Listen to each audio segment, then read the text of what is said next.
Махаббат 3 бөлім. Оларға тесіле қарап қалыппын. Кәдімгідей ашудан жарылайын деп тұрмын. Бірақ неге? Ол жігітті танымаймын. Жай симпатиямен маған жаза салды. Еще сөйлескенде де мазақ қылғандай әбден күлдік. Арамызда ештеңе жоқ қой. Өзіме бұл сұрақтарды қайта қойдым. Тіпті не істерімді білмедім.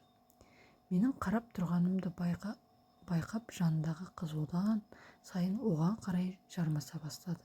Мен түк түсінбедім. Жүріп жүрген қызы шығар деп ойладым.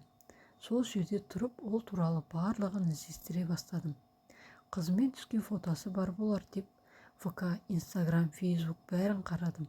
Бірақ анасы және әкесі, басқа ешкімді көрмедім.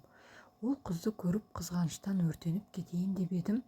Аяна мен Назым сәл күтейік, бір нәрсе болайын деп жатыр, деді.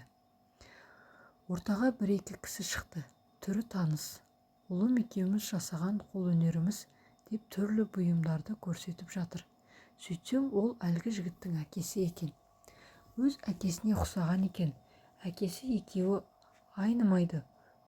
Бойлары ұзын, сымбатты.